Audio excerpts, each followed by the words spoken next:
This video will contain spoilers. I may hiccup because I've just had dinner and I've been needing to clear my throat and shit like that, and it's not going, you know.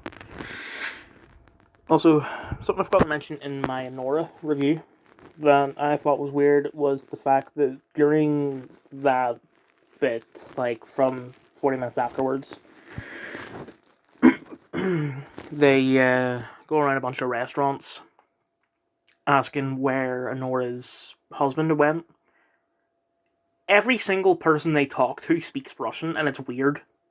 Because it's not like they're in some sort of Russian part of New York, if that exists. They were just in New York. And yet everyone they talked to coincidentally spoke Russian. I don't get it. Anyway, Heretic. Universally Positive ratings. A24 film, I watched it in the cinema. Fuck.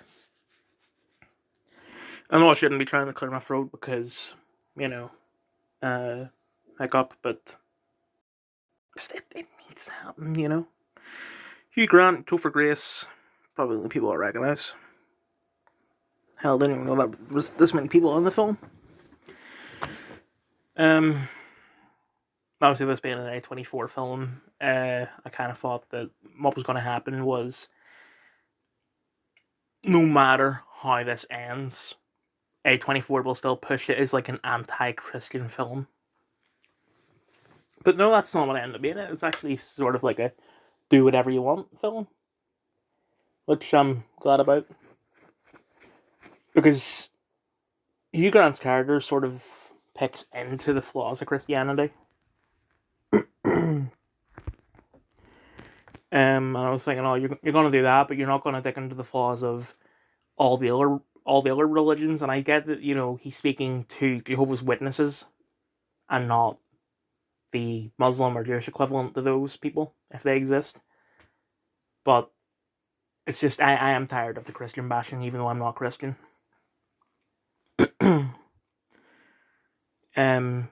Hugh Grant's performance in this was fucking amazing. I love it. It's probably one of his best performances, if not his best. The way that he keeps on going from friendly to villain to is he a good guy, and you don't really know until the end. And the fact that he keeps on sort of changing from, is he just a psychopath or does he have a point?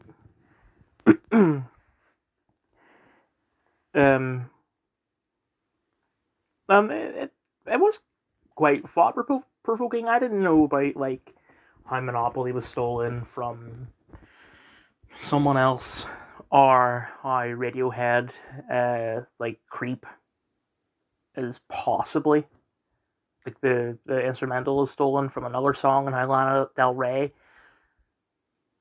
I mean, I've listened to that Lana Del Rey song, and just because she sings it the same way that the lead singer of Radiohead sings Creep doesn't mean that the songs are the same.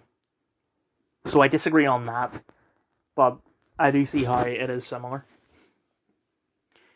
And it's not like the film was actively saying, Lana stole this.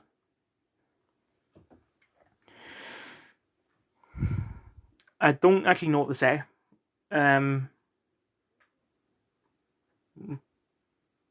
Also, something I want to point out. I feel like that it used to be that I was careful whenever I say this video will contain spoilers, because I want to make sure that the video actually does contain spoilers before I say that. Like, the very first time I did it, the very first time that I seen a film in cinema, after having started doing reviews, was No Way Home. And I knew that there would be spoilers for that, because nothing... I mean, there were leaks and shit, but nothing was certain. And obviously, I go through the cast, and I talk about, like, Charlie Cox and all that, who... I didn't hear anything about that. I didn't hear any rumors about that happening. So, I did want to put a spoiler warning on that, but I feel like, as of recently, I've just been saying that every single time I go and see a film in cinema, even if there was no actual spoilers. And it's the same for this. I'm going to keep doing it just in case, but just disclaimer, I guess. Smiling Friends, universally positive ratings, adult swim original series. I watched it on Channel 4, but through my Sky app on my iPad. Zach Edel, Michael Cusack, Doug Walker.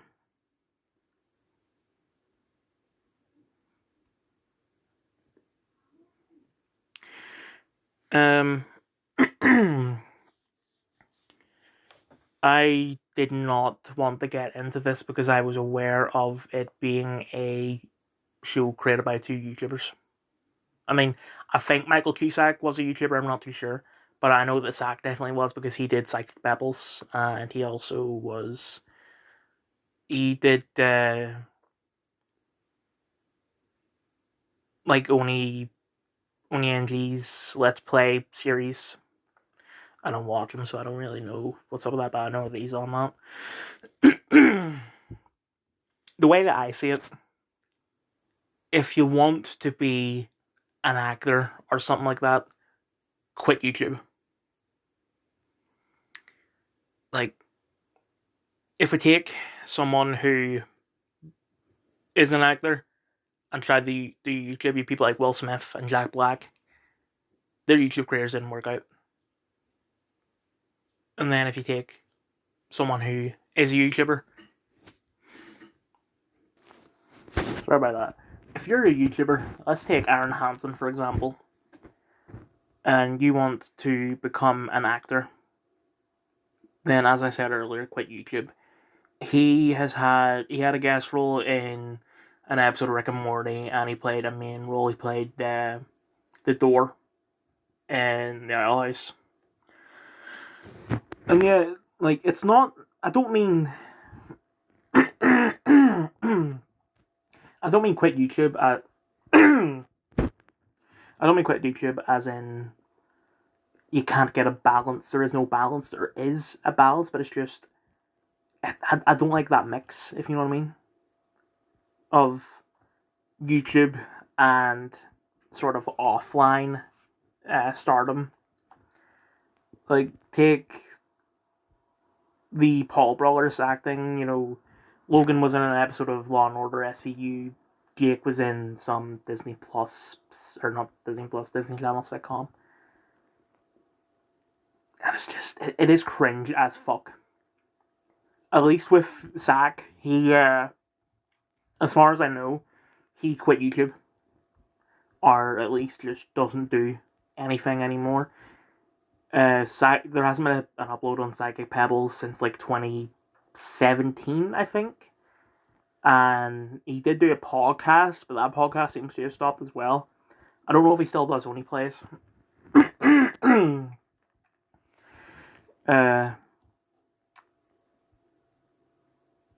Something that made me not want to watch this was someone had compared it to Hazbin Hotel. Like, someone on Twitter asked, what is better? And someone said, well, one of them gave all these YouTubers jobs, and the other one has a Living Tombstone song about it. The one with the Living Tombstone song is Hazbin Hotel. And they give... Right, I also want to give my opinion on Hazbin Hotel as well, just for reference. I watched that pilot on YouTube, like, maybe a year after it came out, and I thought, yeah, it's pretty good. I'd like to see more of this. And then they announced that it will be a show on Prime, and they replaced all the cast. And they got some celebrities in there. They got Keith David, they got the guy, Jeremy Jordan, and they got Stephanie Beatrice. And that's people had a problem with that, people in the YouTube sphere, because you're taking our jobs. But just because you are a YouTuber does not mean that you are an actor. It doesn't matter what sort of type of videos you make on YouTube, you are not an actor. The people that replaced you are actors. So that's why they were cast. But then as for Smiling Friends, they cast a bunch of YouTubers that, they got Nostalgia Critic, they got the number 15 guy, they got Salad Fingers. And yeah, these people are funny in the show, but it is cringe as fuck. It's the same as when villains and shit like that try to use memes that are long outdated. So, I'm glad Zach has stopped, but it's just the fact that he keeps on hiring his active YouTuber friends is what brings the show down. But overall, yes, it is fucking hilarious. Rivals. University Plus ratings. Disney Plus original. I watched it on Disney Plus. Translucent. Aidan Turner. Emily Attuck. Catherine Parkinson. Danny Dyers. David Tennant. I just realised I said Danny Dyers. It's singular, not plural.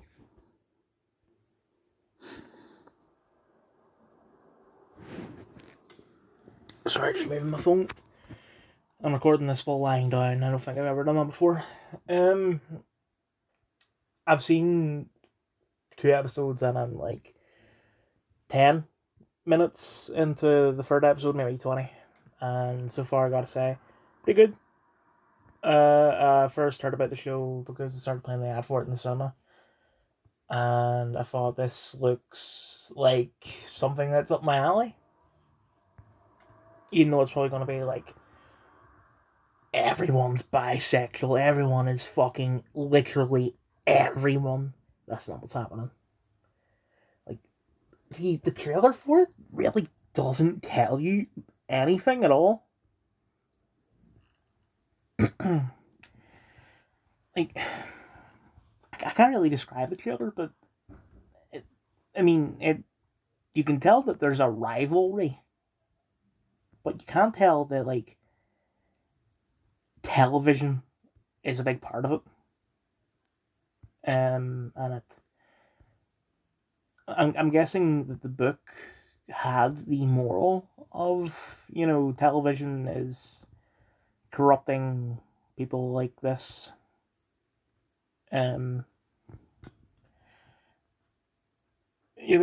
It's really good, but it is kind of hard to watch because with the character of Rupert, episode 1, Aidan Turner's daughter discovers him playing tennis with Emily Attuck, and they're both naked. And then David Tennant sort of reads her body language, and he can tell through that, and this making it sound like it's sort of unrealistic, but it isn't. I'm sort of skimming here. You can tell that that's what happened, and he told Translucent's wife, and she left him and all, and I had a feeling he was... What I thought was going to happen is that Rupert was going to blame Aidan Turner and try to fuck him over. And then it's just like sort of 3 parties fucking each other over. That's not what's happening. Then episode 2, he literally ropes Aidan Turner's daughter. And I was kind of hoping that, there'd be... I thought that what was going to happen is there'd be more conflict because him groping her caused her to drop a cake or something like that onto someone else, and she was like, "Oh, what the fuck's wrong with you?" and all that, and the person that she dropped it onto is her dad's boss, so adding more fuel to that already scorching fire. I figured no one is going to see the fact that is Rupert's fault.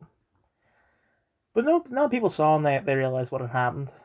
And I thought, yeah, this is going to be this is going to be great. And Aiden's going to just completely fuck him over. But then,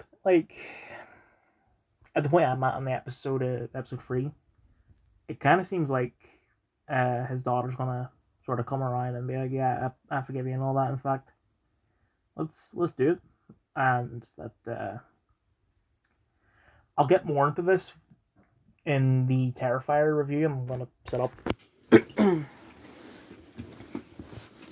I'll get more into it in the Terrifier review, but that the term I'll use for it is the corruption of innocence, because she's just a girl, like daughter of Aidan Turner, and because Rupert sort of doesn't really like Aidan, and also because the daughter is 20, over the age of consent. She's fit, so like just fuck her, two birds, one stone. But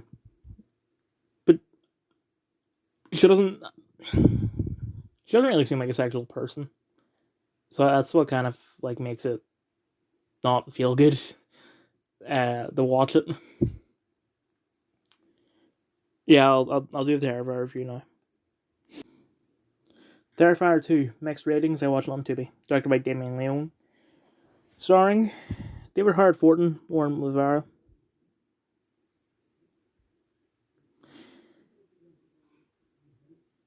I don't think Damien appears in it.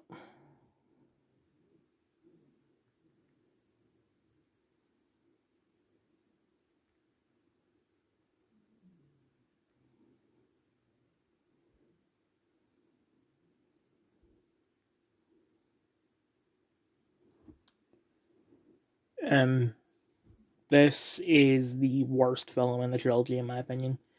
Like, 1 had the fact that it was really fucking scary, and then 3 had the comedy to it.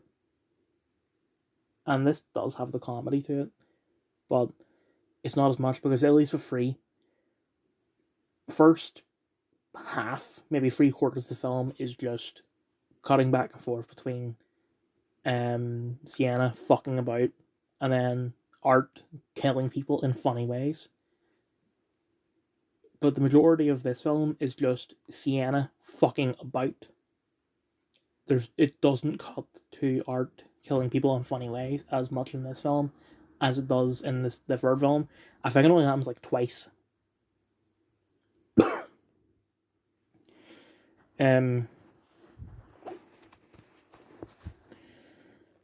So it yeah, I've said what I had to say about that. I'll move on. I was made aware of a scene in this film that I wasn't spoiled as to what it was, but I was told that it was shocking. Which, if you've seen the film, you know what I'm talking about. The bedroom scene, and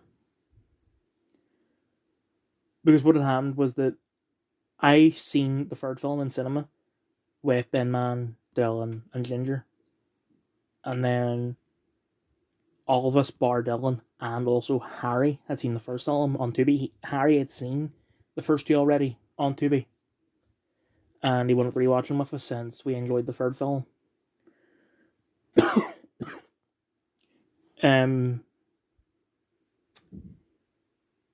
So he told us that there was a scene in this film, but he didn't say what it was. And like me, Ben Man, and Ginger all agreed the bedroom scene is nowhere near as shocking as the bathroom scene from the third film.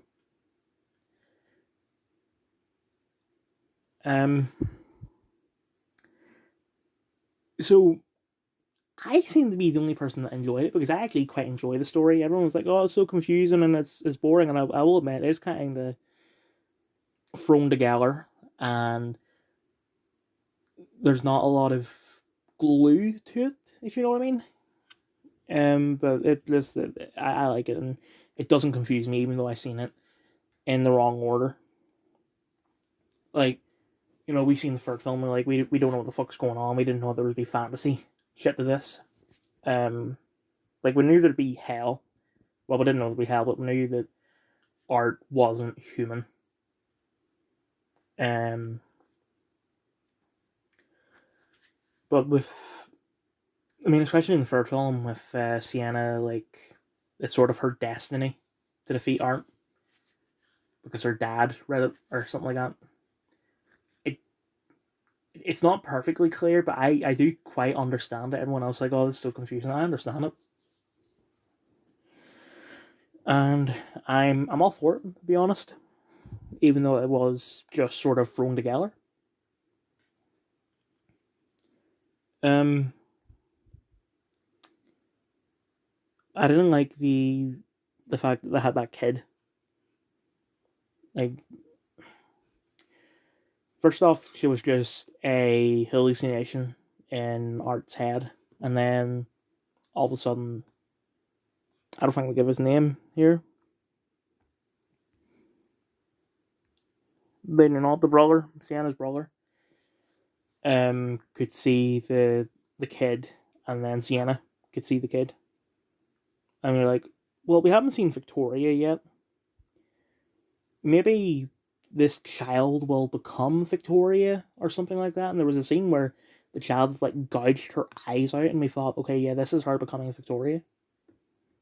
Because we knew that the third film takes place where the second film left off, and the third film opens with Victoria, and then I was like, oh, after Art's head had been cut off and the child went off with it to go to Victoria.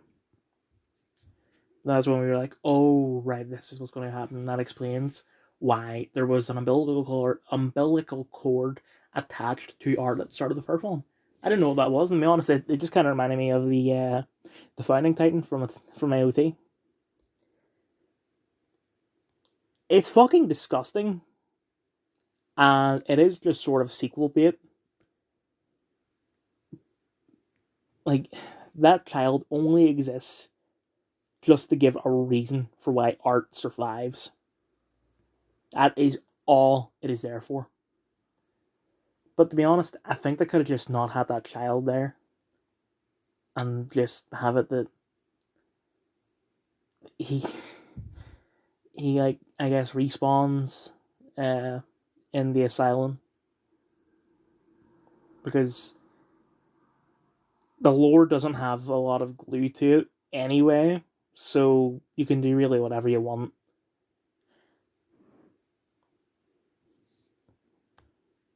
Right, I nearly ended the video. The corruption of innocence. In the first film, Victoria was just a girl, college student, uh, average person, no evil intent. But then the events of the first film happen, and it fucks with her head. She becomes a serial killer. Hell, but Stockholm syndrome, me, she kind of falls in love with Art. That like it makes my skin itch. Like, the only it's not the first one today. Like, the only comparison I can think of is that scene from either the first or second X Men film where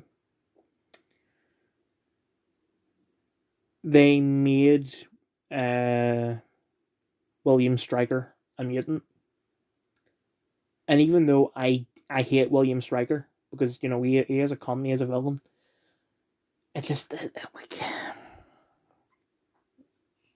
makes me shiver. That's a better way to put it.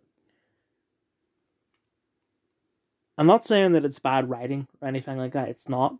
Well, it's